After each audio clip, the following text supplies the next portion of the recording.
What's up, Hayden? Thank you so much for jumping on the AIM podcast. What's up, man? I appreciate you having me. I'm excited to be here. Yeah, this is going to be a good one. I think just from based off the way our backgrounds are so similar and in both playing college basketball and now pivoting into the fitness space, I think we can have a pretty cool conversation. For sure, bro. I want to jump in, man. I want to hear first how you're doing. You're in Ohio, right? Yep. That's awesome. And so tell me a little bit about, tell me about where you're from. I want to hear kind of your background, your story, and how you got to playing college basketball. Yeah, man, for sure. So I'm from Dayton, Ohio. Super, super small town. Like I graduated high school with like 200 kids. So my town is like itty bitty. Like everyone knows everybody. You were the man. I don't know about that. But yeah, as far as college basketball went, played basketball since I was 5 years old, and it's just that sport that I loved, man. Like I gave up everything for it. Like parties Friday and Saturday. No, I was at the gym. All I was like, my main focus, like really all my life was getting to college basketball. I don't know if that was the same for you. I don't know if it was like, Yeah, it was. yeah, I mean, I was watching Duke basketball in like seventh grade. I was watching Grayson Allen, and I was like, oh my God, I have to be there one day. Like, how do I get there? But to kind of go into that, I feel like me and you have like the same body type. I was Yeah, kind of scrolling your Instagram. I feel like we're both kind of taller, both kind of longer. Like, you know what I'm saying? yeah, for So when sure. I was, growing up, I was so tiny, always taller. Like I was always tall. Like I was always probably like 80% bracket for like height wise, but I just could not put on a single pound. How tall are you? I'm 6'2". I think Okay. you're a little taller than me, right? I think you're like 6'4", right? Yeah, 6'4", yeah. Yeah. That's I still mean, tall my though. mom would be shoveling spaghetti every single night, just trying anything possible to put on size. But yeah, kind of going into that. So high school, I kind of found fitness, kind of found weightlifting.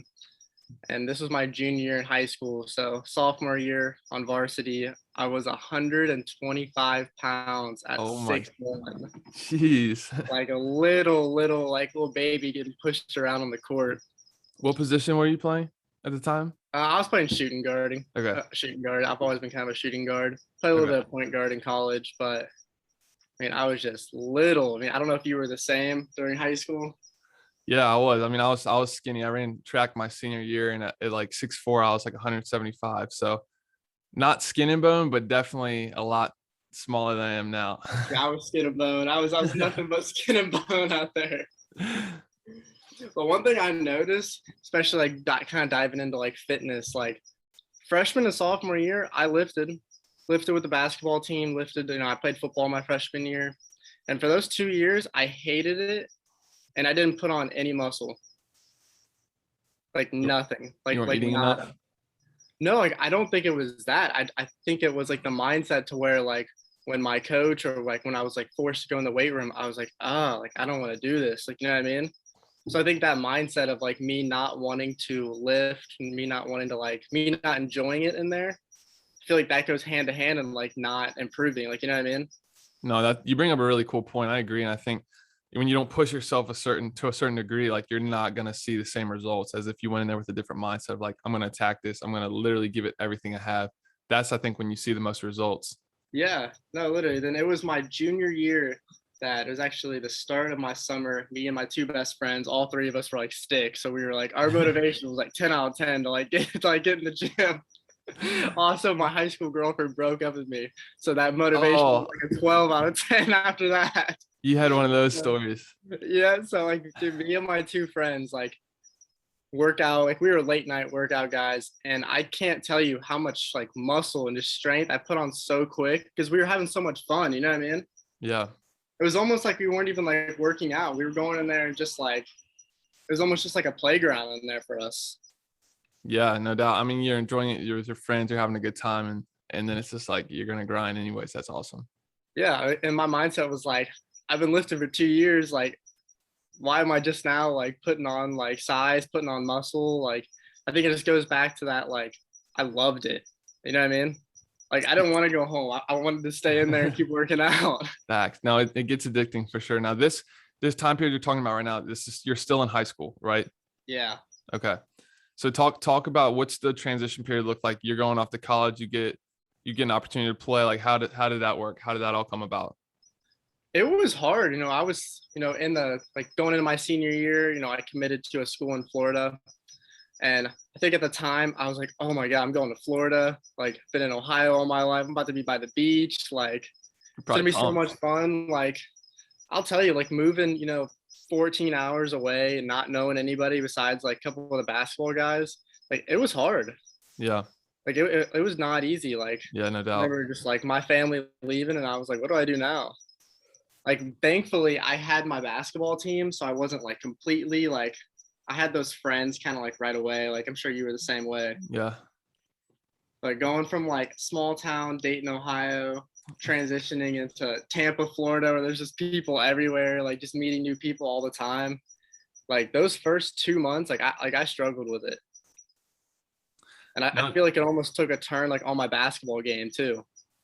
yeah, no doubt. I mean, any type of new situation can always be crazy, but it is cool. And I see this across the board with athletes. You do come in to a school and like you have like those immediate friends that are just kind of like forced friends almost because they're your Yeah, teammates. And it's like, okay, at least you have those. But yeah, I mean, my situation was a lot different than yours. I was going my freshman year, I went to a school that was an hour from my grandparents. So it was still close to my family. So I still had a lot of, people, but like the move you made is definitely a way bigger move. yeah, it was tough, man. Like we got there in August, and I didn't come back home until Christmas. And you're probably only home for what, like 4 or 5 days? Yeah, like maybe a week max. I was like, oh, I'm so happy to be home, and then a week was by, and I'm like, man, I'm already going back. Dude, that's what I'm this is my first year of not playing college basketball because I graduated last year. So I'm so pumped to enjoy like a real like Christmas with my family and It's like not have weird, right? it's crazy, dude. It's crazy. So I'm pumped about that. But all right, anyway, so you go to school, you're down in Florida, you're adjusting, everything like that. How does basketball go freshman year? So this is actually like, it was a huge transition for me. So like in high school, like I was always the go-to guy. Sure, I'm sure you were the go-to guy too. Yep, The yep. ball was always in your hands when they like, need a bucket at the end of the game. Ball's in your hands. Like coming into college, I didn't play like the first 5 games, Yeah. and like I was working hard during practice, and the same, and like I wasn't mad. I was like, these guys are all like all league, all conference guys just as well. Yeah. So first 5 games, I didn't play.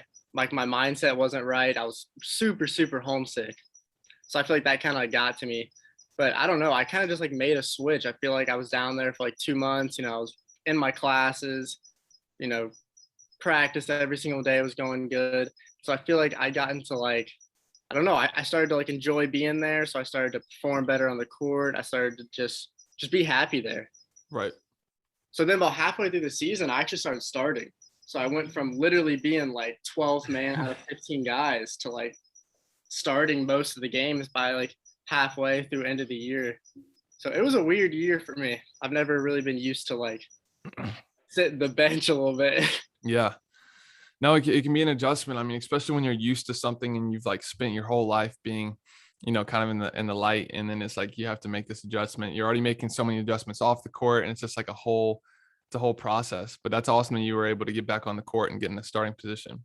Yeah. How'd that go for you? Yeah, it was interesting. My recruitment was crazy. I'd gotten my first D1 offer my junior year to Houston Baptist University, a small D1 school in Houston, and then I had a lot of interest. I went on visits to Elon, West Point, University of Richmond. I had a lot of cool schools, and then a lot of schools in the SoCon, which I just played in at Western, were recruiting me, but were hesitant to offer. And I got hurt at the beginning of my senior year of high school, and I hurt my Oh wrist, man. and I was a shooter, dude. Like, yeah, I hurt my wrist and I was out for 6 weeks. I thought I was going to have surgery. Thankfully, I got a second opinion from a doctor, an orthopedic guy. And he's like, no, you don't need surgery. Don't get surgery. He's like, we'll do rehab. And I was like, thank God. Cause that would have put me out for like 6 months. And, that wouldn't have gone well. And so I ended up committing to a small school in Virginia in February of my senior year. Like I didn't play out in the spring. I didn't try to go prep or anything. I just committed. It was kind of like the right thing to do at the time. So I get to school my freshman year at Roanoke College, and I did end up playing a lot, especially early on. But I was playing out of position, and I was kind of in an environment I didn't feel like I was going to be able to grow and really maximize what I wanted to do. And my dream was always to play at a bigger level. And so that ultimately that's kind of what pushed me to transfer to Western that following season. Uh-huh. Oh, nice. I didn't know you transferred. Yeah. Yeah. So I started off at Roanoke and then I finished at Western. I transferred to Western. I redshirted and then I finished out my career playing for Western Carolina. Oh man, dude, I didn't know you transferred. I thought you went straight there. No, dude. Yeah. It's another little step in the journey, man. It's all part of the process though. But that's honestly, and this is kind of what I want to hear from you.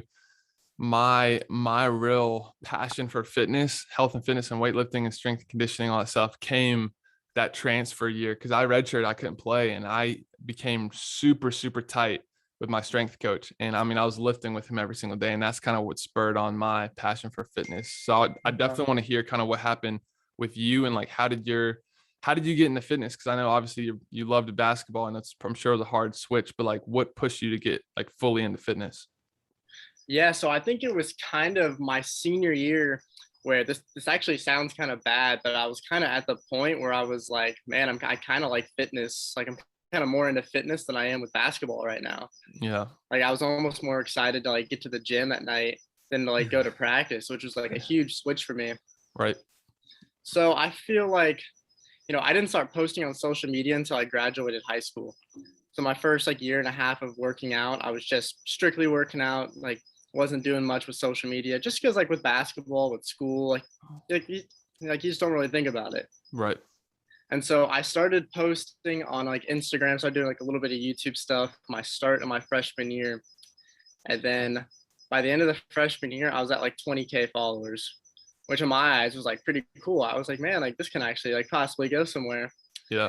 And then it was crazy. So from my end of my freshman year in college to the start of my sophomore year, I was at 100K On Instagram. on Instagram. And I was just like I was shocked. I was looking back, I was like, man, a year ago, I was like, it just grew so quickly. And like in my eyes, I was like, this is just like incredible. Like I feel like this can go somewhere. Like not only that, just like the people you connect with. Yeah. Like when I took these trips to like Alphalete and like Miami and LA, like these last couple of months, like it's crazy. Like those people that I went with, I didn't know those people. I literally knew them off of social media. Like, you know what I mean? Yeah. Like Ryan Dangler, like literally met up with him like off of social media, like Jacob Shalby, like all these guys I'm with all the time. Like it's crazy how social media, like it sounds kind of creepy. Like you meet someone off social media that like has your same passion, then like you're hanging out with them like weeks later. Like You're automatically best friends.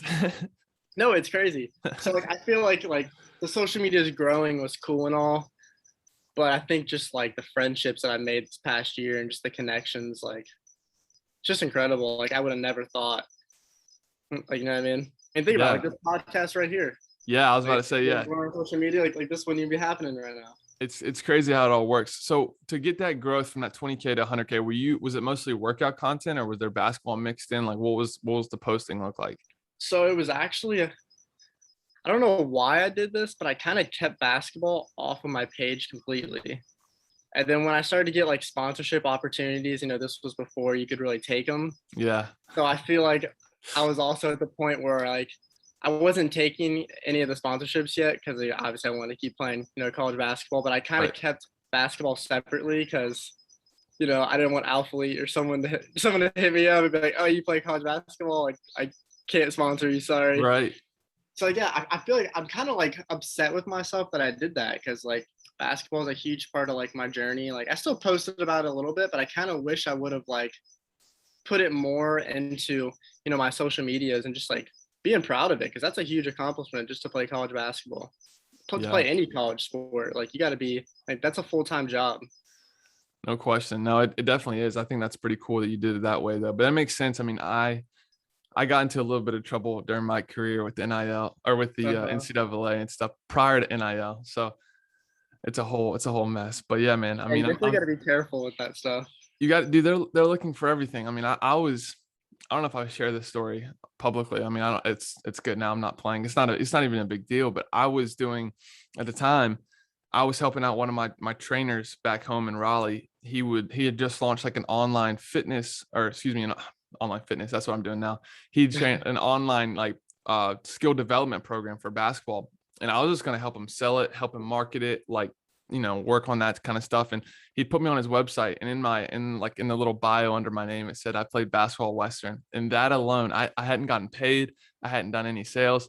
Just putting Western Carolina in the bio on his website, I was ineligible, and I had to go through this whole process with our compliance department. It was a mess for like 2 or 3 weeks over the summer. And I was just like, man, this is crazy.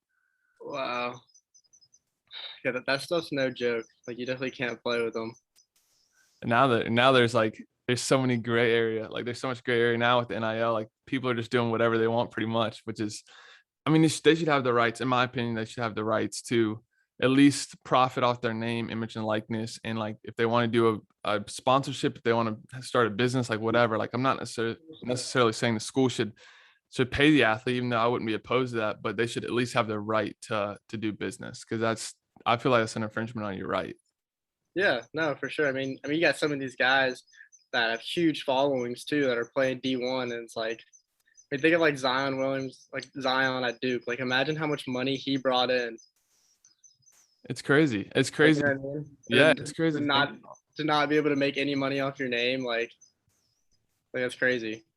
And to me, it's more of like, if you've worked hard enough to amass this following, whether it be just off your raw talent or skill, and I don't care what anyone says, like Zion works hard, like people like that are that good, like yes, they might have a ton of natural ability and great genes and whatever, but like they still work super hard, and like you should be able to use that. It's life is not fair. Like people, I feels like the NCAA is trying to make it like across the board, everybody's got to be equal. It's like that's not how life Yeah, works. Like that's not how life works. So exactly. I feel like it almost makes like those top guys like want to go just like want to be a one and done and go to the NBA. yeah. No, I agree, dude. I think it's going to be interesting to see how this year pans out with like a full year of being of just having the rights to make money and stuff.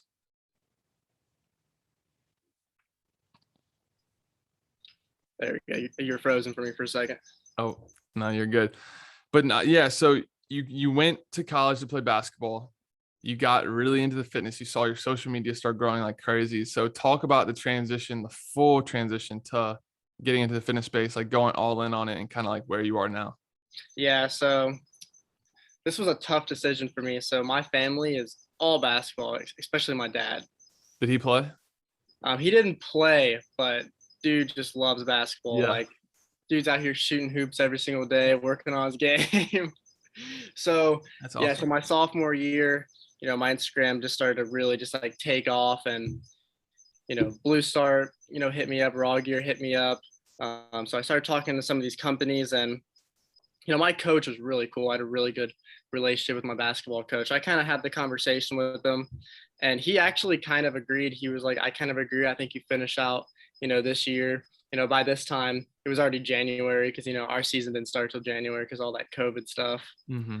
And so at that point, my coach kind of agreed with me. He was kind of like, I think you finish off this year and just kind of, I think you explore those paths because, playing 2 more years of college basketball, like, not going to be able to do a whole lot of fitness stuff when you're, games all the time, practice all the time. You can't really travel. You can't do anything like that. So that was a tough decision for me for sure. But at the same time, I knew I was making the right decision.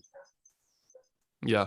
I mean, yeah, I agree. I think it's ultimately like, and I think this is how life works, man. This is the cool part about life is like things can change, you can pivot, but as long as you're like working hard and following your passion at the time, I think that's important. Like both of us like grew up playing basketball, like that was everything for me. And then I was exposed to like this lifestyle with health and fitness and just like trying to make an impact and inspire other people. And it's like I got so much more fulfillment out of that and personal growth and development than I ever did playing basketball. And I love the game, but this is a whole different kind of mindset, a whole different kind of lifestyle. Yeah. The one thing I do like about fitness is I do like how, you're able to inspire a ton of people, which is really cool. But I also like how it's like you versus you compared to like, playing basketball in my life. It was always team. So I feel like fitness kind of going into like more of like an individual type of sport I really like that because there's no one else to blame. Dude, that's actually a really cool point because I personally like really enjoyed being a part of a team and the whole element of like trying to win a championship as a group. Yeah. But you make a great point. Like honestly, I do find myself like I'm like, man, this is great. Like I can work as hard as I want. No one's holding me back. Like this is, not necessarily holding me back, but like I'm in control of my destiny. It's not about like other people involved. And You can work as hard, really as hard as you want to. That's the cool part about it. I think that's awesome. Yeah, I've always been like a huge boxing fan. I think the reason of that is more of like that individual, like you're the one that has to get up at 5:30 a.m. You're the one that owes your workouts, you owe your cardio for the week. So I've always kind of liked that. Like, there's no one there to get you up out of bed. There's no coach calling you saying, "Hey, I need you up here practice." Like, it's literally all on you, which is something I just really enjoy. No, I love that, dude. I think that's awesome. I think one thing I've also found that I'm really enjoying, like now post college career, is just the freedom of like training the way I want to. And like, if I want Hmm. to go run 13 miles, I can. If I want to go lift super heavy, I can. Like, I can do whatever I want versus being confined to like a very structured strength program that's designed to help me on the court, which is like, Uh-huh. it's still fun, but it's not even like fun lifts, because to me, fun lifts are like stuff I want to do. You know what I mean? It's very specific to basketball. I could not agree with that anymore. I can't tell you how many times I was like, "Oh, it's leg day, but I have a game tomorrow, so I can't squat today. I just gotta do like accessories. Like I can't be too sore tomorrow." Like I remember popping so much Advil some games because I was like so sore from leg day. Oh I was my. like, "Oh, let's just get this game done." Like, man, this is brutal. Well, then you can't really even do arms that hard because it'll mess up your shot. Like it's like you're very limited. You can do a lot of core and like light dumbbells and stuff. But I mean, I never could lift super heavy when I was playing a lot. Oh yeah, no, especially like I was the type of guy where I was trying to put on weight at the time too. Yeah, There was just no shot. I was eating so many calories, but with that basketball, like it just wasn't happening. yeah, dude. And another thing that I noticed every single year, and I talked to the guy who helps me run AIM and is one of my best friends, but just the state of the state my physical body was in at the end of the season was terrible. Like I was skinny, I was frail, I didn't feel good, like I didn't feel healthy, just because like basketball season's so long, you're spending so much time like on the court and practice, like not lifting a ton. But Yeah. I would always have to like, I felt like I would always like preseason you growing, and then you kind of plateau and then you decline. Then it's like a cycle. But now I'm like, man, I can just keep going up. I can keep going up. And that was something I hated because at the end of the season, I did not like the way I looked. I didn't like the way I felt. Like it wasn't me. Yeah, no, that was another thing. Like that plateau, I was like, if I play 2 more years of college basketball, like I'm not gonna, be able to grow as much as I would like to grow. Because like Yeah. you said, like that basketball season is long. It, messes with your mind. Like people Yes. don't understand, like, especially that college. It's not like high school when high school starts in like November. Right. Like like you're starting conditioning, you're starting that basketball in August. Yeah. So people don't understand, like that is your job. You go to school, you go to practice, you have team film, you have team workout. By the time you get home, you have more homework you got to do for the next day. Like that stuff's no joke. No doubt. And I was trying to start businesses in college too. So like it was hectic, man. But Yeah. it's all good now.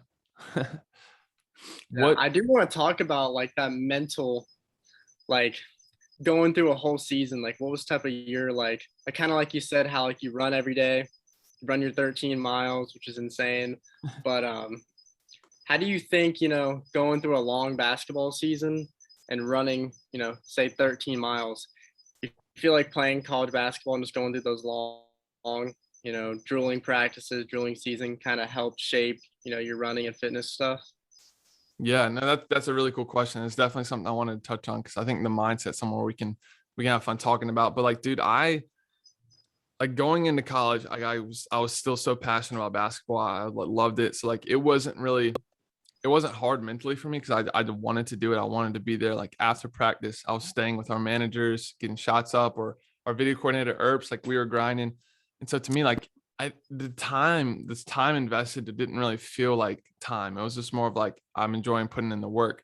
Yeah. Towards the end of my career, as I started to kind of get more passionate about other things like health and fitness, business, stuff like that, that's when it started to be like, okay, I don't know. To me, I'm very focused on the way I invest my resources, whether it be time, money, whatever. And if there's not positive ROI, like return on it, then it's hard for me to truly go all in on something. And I towards the end of my career, I'm like, man, I'm not playing as much now. I'm probably not going to the NBA. So it's like all this time I'm investing is probably not gonna have a super positive return. And so that's kind of where I was like, that's when the mental battle started happening. I was like, I have an investment or I have an obligation to help the team. and do my part. And I was actually a captain my senior year. And so I was like, man, I really want to make the guys better. I want to make the team better. But at the same time, personally, I was more passionate about other things. Now, kind of on the flip side, like I'm able to do the things I truly love, and like kind of that same point again. It's like where I'm back to the, hey, this is not work. This is what I want to do. But it's, yeah, I think it all comes down to your perspective and like what you're getting out of it to me.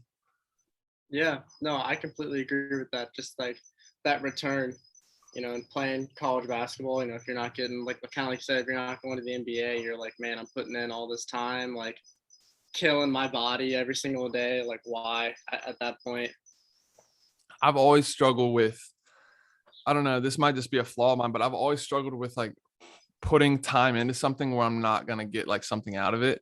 And like Hmm. some people, and like I don't want this to come across wrong, but like I'm very passionate about purposeful like activity where it's like if I'm gonna do something, it's gonna have a purpose and it's gonna like get me, it's gonna help advance something. At least I Yeah. try to do that. And so like doing little stuff, like I don't really watch a lot of TV. I don't really like just stuff that like I'm not gonna get a lot out of. I try not to do that. And sometimes it's like there should be balance in life. And that's one of the places I need to work in my life is balance and rest. But to me, like towards the end of my career, I was like, man, I'm not getting a ton out of this. I'm getting a ton out of health and fitness. I was growing my platform aim. Like I was helping people. They were telling me like this was making an impact in their life. And like, I was like, man, the ROI is awesome over here. I need to allocate more time. And so that's kind of the natural gravitation of how I started to shift. No, I love that mindset. And I think, that type of mindset like goes so good with like happiness. I'm telling you, like kind of like you said, like when you're doing stuff, like you have a mission in mind, like you have like a goal in mind. Like when you're chasing something, like I've always found that I'm the happiest either when I'm bettering people around me, improving people, or if I'm chasing like a goal. Yeah. Like I gotta have like a goal in mind. Like if I'm just like, say if I'm just going to the gym and I'm just kind of going there to like, you know what I mean? Just like I feel like, those are never like my good workouts. Or if I'm studying for like a test or really doing anything, like I feel like I always have to have a mission, and I always feel the happiest when I do have a mission. I love that, dude. No, I think that's sick. That's one thing that I kind of had to figure out because as soon as I got done playing in the spring, I was like, okay, my initial thought was like, I'm about to get jacked. I'm about to put on muscle. I can never really do this in college. And I enjoyed it, dude. Like I was like, but then I love cardio. Like I love endurance because I just loved like the mindset of like what it makes you do and pushes you. So I was like, Yeah. I gotta switch this. So then I started doing like hit training, like kind of like Devin Levick, like all the stuff the crazy stuff he does. But then I got to another point where I was like, I want a little bit more structure. So I was like, I like lifting, I like endurance. So let me kind of train like in this hybrid style. And that's when I ultimately chose to run the marathon and train for the marathon, but still lift heavy. So that's kind of where I'm at right now. What are you working on right now? So my mindset is kind of like all over the place right now. So I competed in a men's physique show in December, and at that time, or even like this time last year, I'm telling you, like all I wanted to do is I wanted to be like a men's physique pro one day. Like that was like my main goal. I was like, I'm gonna put on like a ton of size, like I'm gonna keep my diet so healthy. And I kind of realized that like that lifestyle is almost like you can't do anything else when you're on that type of lifestyle. Yeah. Like trying to like chase that like pro bodybuilder, like I'm natural. I don't really plan on ever not being natural. I just like nothing against guys who are taking stuff, but personally for me, I don't know if it's like for you too, but I just Yep. don't think it's even worth, kind of like you said, like if I'm gonna take something, is it really like that much of a benefit? I'm the same way. I feel the same way. Yeah, so I feel like kind of like my mindset kind of shifted. I've actually been taking acting classes. No way. Yeah, so every Sunday I have acting classes from 9 to 7, and it is such a long day, man. Like 9 it to is 9 a.m. to 7 p.m. 9 a.m. to 7 a.m. Like I had one yesterday, and from like 9 a.m. to 3 p.m. it was all like photo shoots. So like stuff me and you are used to, like fun stuff, you know what I mean? Yeah. But yeah, the two classes before that, just all day of acting. And I'll tell you what, man, like I've never done that stuff before. That stuff gets you out of your comfort zone and will like test your confidence, build your confidence. Like I've been doing that for 4 weeks now, and I enjoy it because I know I'm going into an atmosphere where I'm like uncomfortable. What's your end goal with that? Like what first off, what sparked you to do that? And then like where's this headed? Like what are you trying to do with it? Yeah, so like I've been doing like modeling for like companies for like the last like couple months, and I'm actually about to get signed with an agency. So I was like, That's sick. I work hard on my body every single day. I eat pretty good. I run, every other day. I was like, why not, try to, I don't want to say like use my image, but like I work hard, like, you know what I mean? Yeah, So no, I feel 100%. like, I also feel like, getting into the acting world is super hard, but just think about how many people you can impact. Like, I Yeah. think that's like crazy, like how many people you can actually impact and like make people's day better. So I feel like that is like what really like sparked me to like try to get into it. No, I think that's cool. I like how you just said it just gets you out of your comfort zone. And I think no matter if it's acting, athletics, music, whatever it is, like everyone should have something in their life that's making them uncomfortable. Cause I feel like that's Yeah. that's where you truly grow. Like living comfortably, like is all fun and dandy, whatever, but it's not gonna make you hit your full potential. Like you're not gonna grow from that. Yeah. No, I 100%. I'm telling you, like, I've never been out of my comfort zone than like standing in front of like 20 people and like trying to act out or just like improv and like, because I've never done that. I've always been like a sports guy, like workout type of guy. So going into like an environment like that to where it's literally all mental. Yeah, it It, like is. like basketball, like mostly like half and half mental, physical. Like with that type of stuff, it's all mental, it's all confidence, all like getting out of your comfort zone. And I love it, dude. Like I walk out of that place saying, man, like that was so difficult, but I got better. Like, you know what I mean? 100%. Have you ever done any public speaking? Yeah. So actually in high school, I took a public speaking class, and I don't think I've ever gotten that much knowledge out of a high school class. Really? And then in college, it was actually last semester, I did public speaking. And I think, my confidence level, every single class, just because you're out of your comfort zone, you're constantly like, Doug, stand up and give me a 5 minute motivational speech. Like those type of situations, like where you're put on the spot and when you're actually like doing something compared to just sitting there and taking notes, like I've always found like I love those type of scenarios. I feel like I grow in those type of scenarios. Yeah, no, I agree. That's what I was going to ask you if the comparison was similar between public speaking and the acting class, if like it's a similar kind of like It's a situation. it's a similar, but the one thing about acting that I'm kind of still trying to get used to is like you're not being yourself up there, if that makes any sense. Yeah. Like you literally have to like mute yourself, mute your personality, and like turn into like a different person, which is like cool, but I think it's hard to like make that switch. No, I love that. That's really interesting. I've never Yeah. thought about that because I've never done anything remotely close to acting. I have done public speaking. I'd like to do more public speaking. And then obviously speaking on the podcast is fun. Doesn't make me nervous. I was Yeah. nervous. I was nervous for one episode. We had an episode with Boss Everline, Kevin Hart's trainer. Uh-huh. I was a little nervous for that one, but other than that, man, I enjoy it. But do you feel that social media has like doing your podcast have like helped your confidence, like in person talking to people, just like talking in general? Yeah, 100%. I think it truly has. And I think it's just like anything else. It's like repetition just makes you better. And so just putting the reps in, putting the time in, like your skills are gonna improve over time. I mean, that's just the nature of consistency and how it compounds. And so yeah, I would definitely say that.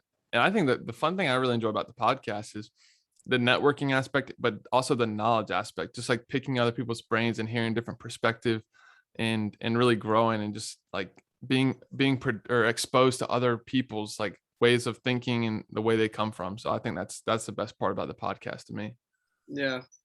I kind of feel that way with YouTube. I remember the first couple of times picking up my camera, trying to talk to my camera, like it was so difficult. It was so awkward. Like, so I feel like, YouTube has helped me a lot, just like being able to like talk to new people, like in the gym, I love meeting new people. I don't know if you're the same way. Yeah, Like 100%. I love going places, interacting, like Alpha League, for example. I really hope you go to summer shredding, by the way. It'd be really cool if you go to that. When's the date again? It's mid-October. Yeah, I think it's later October. It's like Okay. October like 20th or something like that. And just going to a place like that where like everyone has the same mindset, everyone's kind of doing the same thing and just like connecting, meeting so many friends, like this is so much fun, man. No, I love And that. kind of like you said, just picking people's brains. Yeah, no, seriously, that's important. What is as we kind of wrap this up, I want to know where you're headed in this space. What are your goals, like from a business standpoint, from a social media standpoint, from a fitness standpoint, like whatever. The floor is open. I kind of want to hear what your goals are, where you're trying to go, and what you're trying to accomplish. Yeah, so I mean, for the past year, I've kind of stuck strictly with like growing my content, and that takes a while. You know what I mean? Like growing your content and building a steady like base is not always easy. So I feel like I'm at a spot now to where I have a good following, I have a good base. It's gonna keep growing and growing. I have good connections. So I think my ultimate goal is to just keep building my Instagram, keep building my YouTube, especially my YouTube. Definitely want to keep hammering out the YouTube. And kind of like I said, like I'm really focused on my acting and modeling stuff right now. Like just trying to like just keep doing that every Sunday, keep getting more and more confident, keep growing. So yeah, I think honestly like acting for these next couple months, I'm also in school still. I still have 2 more years of school. Oh So wow. just so just growing my fitness stuff still, getting more and more comfortable in front of the camera during acting. And yeah, just really growing my content. Those are like my main goals right now. No, that's awesome. What are you studying? I'm doing business. Okay, perfect. Yeah, I'm doing marketing. I I feel love like that. that's kind of like a good like place to go since like you're used to it too, like marketing your Instagram, marketing your podcast, all that stuff. You're marketing yourself every day. Yeah, exactly. That's awesome. Last question I have for you, just kind of wrapping this up. This is the Ambition of Mind podcast. Where do you get your ambition from? Where does your motivation stem from? And how are you using that to better yourself in life? Yes, that's actually a really good question. So I think getting up motivation from other people, that's cool. Like it's cool to like open up, something and watch a motivational video. But I think, the best motivation comes from yourself. I think a lot of people are trying to like kind of like I said, like when people have a goal, have a mission, are bettering people, I feel like those are always the happiest people in life compared to like, I'm not trying to call anybody out, but I have some friends that I talk to and, they just aren't happy. And I asked them, I was like, do you have a goal? Do you have a mission? Like, what are you in college for? And they just can't even give me an answer. Mm. So like, I feel like, kind of like I said, I feel like happiness, you got to have a vision, got to have a goal in mind. You got to be chasing something, got to be bettering people. So I think, just, my biggest, motivation is just like making sure that everyone around me is happy.